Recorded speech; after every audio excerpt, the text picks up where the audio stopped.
managing big feelings. So this here represents you, okay? So that's you. And in the physical self, you have a nervous system, and your nervous system is what allows you to manage pain and pleasure, right? So your nervous system is going to allow you to navigate the physical world in a way that's going to help you to stay safe, to manage with pain and pleasure. So what's the purpose of pain in the physical body? Well, the physical body gives you pain not to harm you. The pain is actually to alert you that something is harming you. The pain alerts you that something is harming you. So for instance, if you put your hand on a fire, you put your hand on the stove, then you're going to get an alert in your system right away that's letting you know that something is potentially harming you. And that pain tells you, hey, pull your hand away or get off of that stove. If you sit down on something sharp or your hand touches something sharp, you get the pain. So the pain doesn't harm. The pain is alerting you that something may harm you. Okay? So pain actually keeps you safe. There's a purpose to pain in the nervous system. So then what's the purpose of pleasure? Well, hopefully we will find pleasure in the things that are ultimately good for us and good for our survival, right? So we find pleasure, for instance, in eating, in stretching, and moving, and having fun, and connecting with others, and breathing, and other activities that could also be good for the survival of our species, right? So pain keeps us safe from harm, and pleasure helps us to keep moving towards the things that are going to be for our benefit. Ideally, that's how the physical self is able to stay intact. And then this is you down here, nice and happy because your nervous system gave you the pain and the pleasure, and that helped to guide you in your life to be able to stay intact physically. But we're not just physical beings, are we? No, we're not. And it's because of this that we are also what we'll say metaphysical, meaning something beyond the physical. And because many scientists don't acknowledge the metaphysical part of ourselves, that's why they are so confused and they cannot give you any good explanation of what the emotions are or what you are supposed to do to manage the emotions. But that is what we're going to clear up now because we can very easily acknowledge there is something beyond the physical. We have a metaphysical self, okay? For instance, inside of your brain is housed the concept of the self, which I call the ego. But your concept of yourself is not physical. It's not an actual person. When you say I, you're not just referring to your physical body. You don't say, ow, something hurt I. There's something more to I. When you say I, you're referring to a being, an existence, a consciousness, a metaphysical being, and the concept of that is housed in your brain. Okay, so your brain has this concept of you being something that is beyond just the physical body, right? And so this metaphysical self also experiences metaphysical pain and pleasure. How is that? That is through the emotional system, which exactly mirrors the nervous system. The emotional system is the way for you to navigate the world and your existence in the metaphysical. What do you mean by that? Well, life is not just physical matter. Life also contains ideas, concepts, right? And so as you go through, is an idea something physical? No, an idea is metaphysical. Can ideas hurt us? Yes, ideas can hurt us. Can ideas hurt us? Can we get hurt by ideas? Yeah, if someone comes up to me and says, man, you're ugly, that's just an idea, but it sure did hurt my feelings, right? So ideas can hurt as well. Ideas can hurt as well. So what is the benefit of getting emotional pain over an idea? Well, because it's telling us that that idea is bad for the metaphysical self. It's bad for the concept of who you are. Can you see how someone telling me I'm ugly would be potentially bad for the concept of who I am and how I see myself? Absolutely. So it matters. We have a metaphysical, an idea of ourselves in our brain, and it just doesn't mean it's not real just because it's not in the physical. It's real, but it's a concept in our brain. It exists in the energy form. It's an idea. And so when somebody says something to us, the words are carrying energy, sometimes positive to build us up, sometimes negative to tear us down. Sometimes it's not how they meant it, but it's how we perceive the idea. But if it violates us, then that can pull us down. If it violates our concept of ourselves or the way that we view ourselves, that can bring us down. Does that make sense? And so what we want to do is understand that the emotional system mirrors the nervous system. So now we can understand how the emotional system works. It's there also to keep us safe, not the physical body, but the emotional or the metaphysical self. Emotions keep the metaphysical self safe with the pain, and pleasure helps us to move toward physically what's good for us.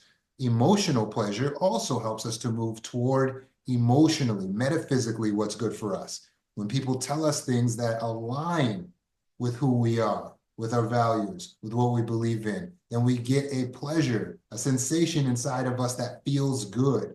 Like if someone important to you says, I love you, I see you, I appreciate you. They're just telling you words, but those words carry a charge, positive or negative. They are energy that gives you pleasure and that helps to build up the concept that you have in your brain about yourself. When they say, you're beautiful, you're capable, you're able, right? And you say, you're speaking life into me. Yeah, basically, because they're giving you the things that are going to build you up, like you eating food. It's literally giving you life, but it's metaphysically on the energy level. Does that make sense? So this is what the emotional system is. It's the nervous system for the metaphysical self, and it's either it's things that are building you up. You're going to get pleasurable emotions, things that are tearing you down. You're going to get painful emotions. Does that make sense? All of this, both of these systems are to help you in life.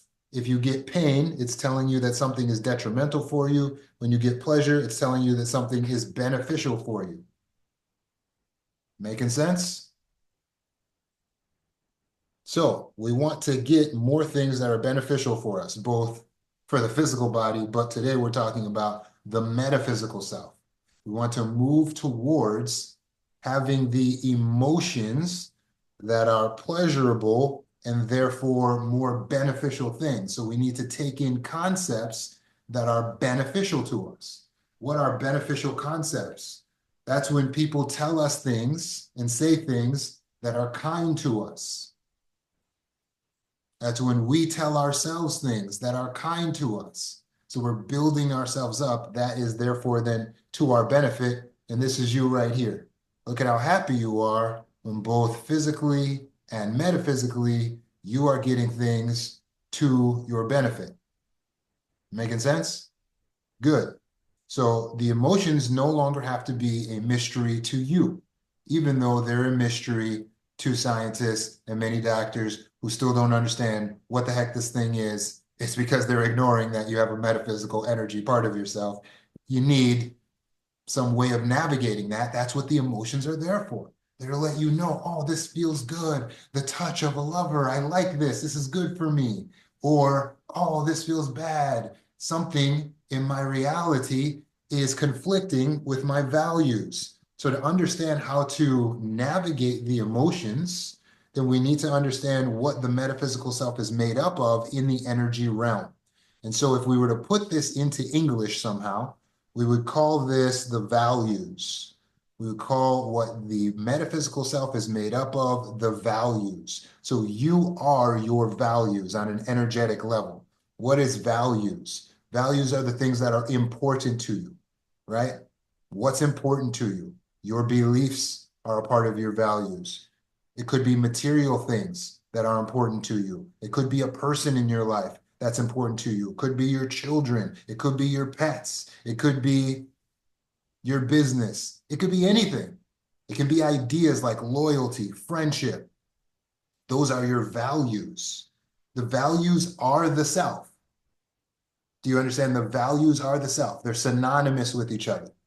The values are synonymous with the self. So when you think about the things that are important to you, that's giving you a clue as to who you actually are. Thinking about the things that are important to you is giving you a clue as to who you actually are. That's telling you if you are a person who values friendship, loyalty, kindness, then that's telling you that's who you are. If you value spirituality, then that's who you are. It's your values. Okay? All emotions occur according to how you perceive reality is interacting with your values. Put that in your notes. We're decoding the universe here. All emotions occur according to how you perceive reality interacts with your values, right? What are some things that gave you emotions this week? If your boss said, you know what? I think we're going to have to let you go. What kind of emotion would that give you? Well, it depends on how you perceive that reality interacts with your values. Because if you value work, then you may perceive his words as being a violation of your value. So now that you're perceiving that your reality is a violation of your values, what are you going to get? Pain or pleasure? Obviously, pain. Anytime you're going to get you see, oh, this is a violation of my values. My job is important to me. I need this job. Then you're going to get emotional pain. Pretty simple. Pretty simple. But what if you don't value your job? But if you're like, I hate this job, I can't wait to get out of this place, I'm looking for an excuse to leave. And then your boss says, you might lose your job. You're not going to get any pain, are you? You're just going to be like, okay, I don't care. I hate this job. Does that make sense? In fact, if you're really, really looking to leave, you might actually get pleasure because now you're perceiving that reality is aligning with your values. It's not what happens to you that creates the emotion. It's how you perceive that it's interacting with your values. It is based on your perception. So for those of you who are clinicians, psychologists, coaches, you're working with your clients, they tell you, oh, my dog died. You can show them empathy, but don't assume you know how they feel. They say, oh, my mom passed away. You can show them empathy, but don't assume you know how they feel or why they feel the way they feel. Oh, I can understand why you're depressed then. No, you don't. You don't understand. You need to ask questions because you need to know what their value system is because their feelings are based on how their perception of reality is aligning or violating their values. Does that make sense? Another quick example, you get a text from your ex. Your ex says, hey, I miss you. How is that going to make you feel? It depends on what your values are. If you value your ex, then you might be perceiving now that reality is aligning and you're going to get pleasure. Wow, this is great. My ex, I really love my ex. I miss my ex. My ex is so important to me. Okay, good. Then there's no surprise here that you're going to look at this as a positive thing, and therefore the emotions that you're going to feel are pleasure. But if you don't value your ex, you may feel neutral to nothing. Like, this is dumb. This is like, I don't care at all about my ex. I'm so over that person. And so you're not going to feel a lot of emotion. And in fact, it may go as far as you feeling pain over the fact that your ex is reaching out to you based on are you perceiving this as a violation of your values? So everything comes down to how you're perceiving it. If you see your ex reaching out to you as a violation of your values because you used to value him and now he's reaching out, you might say, oh, now I feel really upset that he's reaching out now. Why did he wait so long? It's too late. Now we missed out. And maybe you feel upset because of that. Or maybe you just valued not being bothered by him. And now he's violating that value because now he's bothering you. See how it works? So it's all quite simple. So, what we have to do in order to be able to manage big feelings or manage our emotions is we have to be able to manage our perceptions. Sometimes we can change the values. Sometimes we can change the values. What are the values? That's anything that you find to be important. It can be concepts, it can be material things. So, in the case of um, a breakup, your boyfriend, girlfriend says, I don't want to be with you anymore. Sometimes you change the values in order to manage the emotion. You say, you know what? I don't care about them. When you demote them in their value, you valued them. Now you're saying, I don't value them. Then it helps you to cope with the emotional pain. Mm, I guess they're not that important. Right? Think about a guy who's really into soccer. He's so into soccer. And then his team loses. And he's so upset. Ah, I can't believe my team lost. He's throwing stuff around the house. He's in a bad mood. And then he realizes this isn't important enough for me to be so upset about this. And he reprioritizes his values. He says, you know, what's important is my family. What's important is that I have life, that I have a job, not a football game. That's not important. And when he does that, what happens to his emotions? Calm, stable. He manages his big feelings by altering his values. So sometimes we can do that. Sometimes we can alter our reality.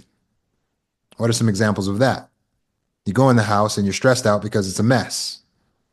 Oh, I can't manage my feelings. My house is so messy.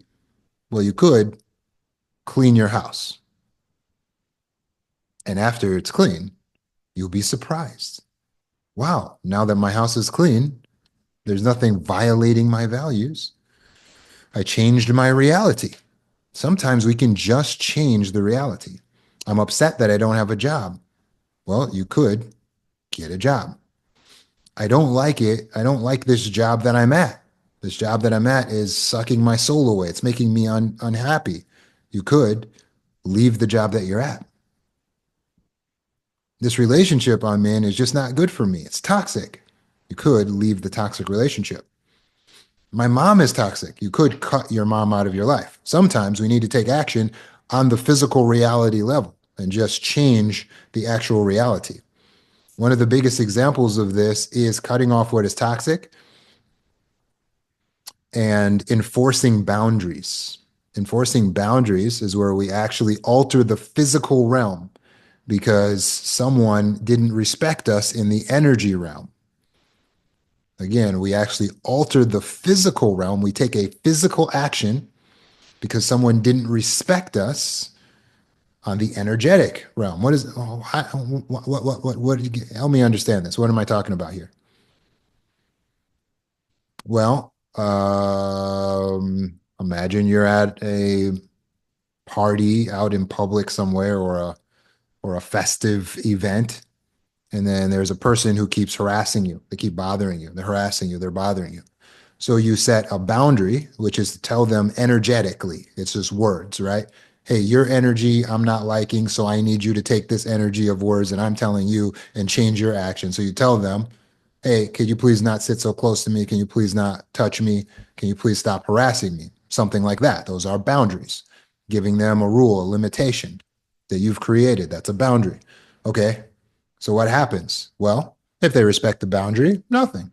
You're good and your energy can continue to feel good. But because your energy is being violated, they're violating your values, something like your personal space, your safety at this time. And now you've told them, but they're not respecting it on the energy level. You now have to take a physical action to protect yourself. You have to change the reality. And what's that going to be? Well, ideally, you can just get up and walk away. And if they aren't allowing that to happen, then you're going to have to get help from bigger, stronger people, or perhaps the enforcers of your land. Call the police or the security depending on what the event is. Does that make sense? The police are supposed to be there as a protection of your boundaries. That's how important your boundaries are. That's what they do in every land is they are supposed to be there to protect certain boundaries. That is what they're supposed to do.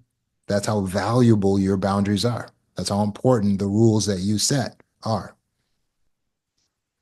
So we have to change our reality sometimes. You may be at your parents' house and it's getting a little toxic on the energy level. And so you say, Mom, Dad, can you guys not talk about that while I'm here? And they say, This is our house. We'll talk how we want to talk. Okay. What do you got to do? You expressed a boundary, you asserted, they didn't respect it. What's the next move?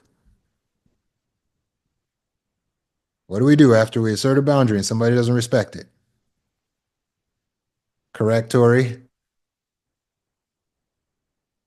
Correct, Tracy?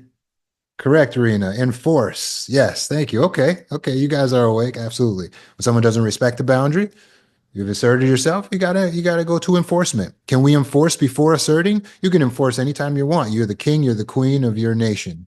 You enforce anytime you want. But it's loving that we give our loved ones a chance to adjust. So you gave them a chance to adjust. Mom, Dad, could you not talk about that while I'm here? They said, we're gonna talk about whatever we want to talk about. You're absolutely right.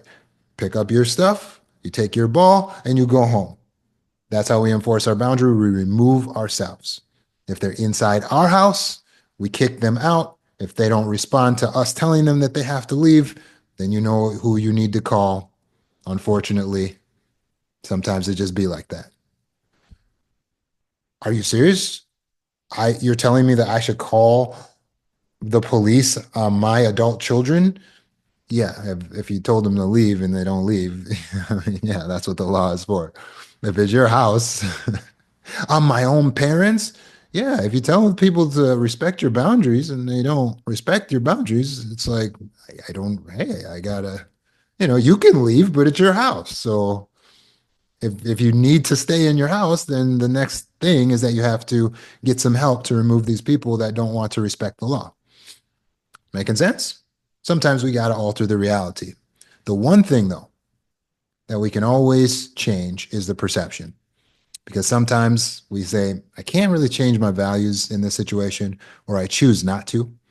Or we say, I can't really change my reality in this situation, or I choose not to. But the thing we can always change, we can always alter, is the perception. So, what is perception all about? That's the way that you look at the situation. You see how much power we're taking in managing our emotions? You notice how it wasn't all about getting other people to do stuff to manage our emotions, asking someone to say the right thing to us to manage our emotions. We change our values, we change our reality. If we can't do that, then we change our perceptions. The one thing you can always change. It's always free and available for change. There's no such thing as a right perception. Well, I got the right perception. You got a perception. There's different angles of looking at everything. There's different angles of looking at everything. So you have to be able to look at things from a different angle, especially when you think about what's going to be most beneficial. You understand? So no matter who you are here, no matter who you are, check this out. Is it beneficial for you to view yourself as ugly? Is it beneficial for you? I didn't ask you if it's true. Is it beneficial for you to believe you are ugly? Okay. So the correct answer to that is no. It's not particularly beneficial to walk around believing that you're ugly. It's going to lead to a low sense of self. That metaphysical self will then be brought down, right? Is it beneficial to believe that you are inferior to others? Again, the answer is no. It's not beneficial for you to believe that. See where I'm going with this? So we have to choose perceptions and choose beliefs that are going to be beneficial for us. It's not about a right and a wrong perception. It's about what's the most beneficial perception of your current situation. What's the most beneficial perception? So if other people aren't doing what you expect them to do, What's a beneficial perception? You might say something like, here's a great opportunity for me to show patience and open-mindedness. If there are situational events that are getting in your way, such as traffic jams, computer problems, ringing telephones, etc., what's a beneficial perception of all these exterior issues that are getting in your way? A beneficial perception is, I'm glad to live in a world with other people, even though it comes with its inconveniences. I'm glad I live at this time because there's a lot of conveniences that come with technology. You see what I'm doing there? I'm finding a good way, a beneficial way of putting the situation, right? We can do it with being detrimental as well. If your child is sick, what's a detrimental way of looking at that? If your child is sick, what is a detrimental way of looking at that? Oh, I'm a terrible mom. I'm a terrible dad. I don't know what I'm doing. I don't know if he's gonna die. I don't know if he's gonna survive this. I don't all the worst possible things that could happen. I'm just gonna focus on that. That would be a detrimental way of viewing the situation. He's already sick. You're not making him better by imagining all the worst that could happen. If anything, it's really just the opposite. So, what's a beneficial perception to take if your child is sick?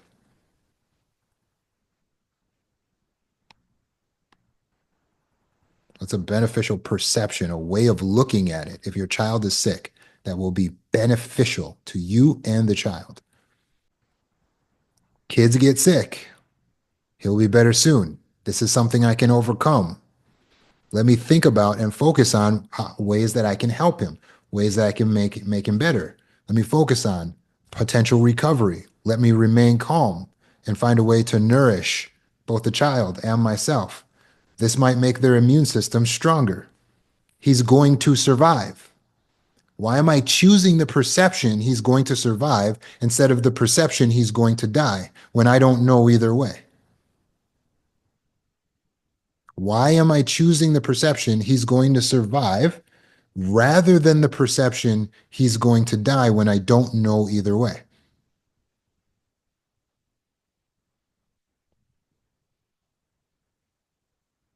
Anyone know? Why do I choose the perception he's going to, because it's beneficial? That's right, Tori. Tori's on her P's and Q's tonight. Yeah. We choose the perception that is most beneficial. It is not beneficial for me to say to myself, I think my child might die. That's not beneficial. It's not beneficial. It's not going to help me. It's not going to help it. It's not helping anything. It's better to focus on he can survive this. He's going to get better. Everything's going to be okay. That's better to focus right there because that's going to allow me the strength to take the actions that are needed to help him. Making sense? Beautiful. Yep. We're using the vital energy to focus now on something that's positive so that we can actually take action. Does that make sense? So where we focus that perception, it can weaken us, it can strengthen us. So we want to focus our perception on what's beneficial. By doing that, we'll manage our emotion, we'll regulate those big feelings, and that will allow us to stay empowered. You can find more examples of how to do this inside the book, Mind by Roman Zanoni. It's available on Amazon. And I highly recommend you enroll in Healing School. It's a series of different courses that I teach that you can go through at your own pace. They're video courses. So I recommend you jump into that and you get more exercise there on managing perceptions, setting boundaries, and so on.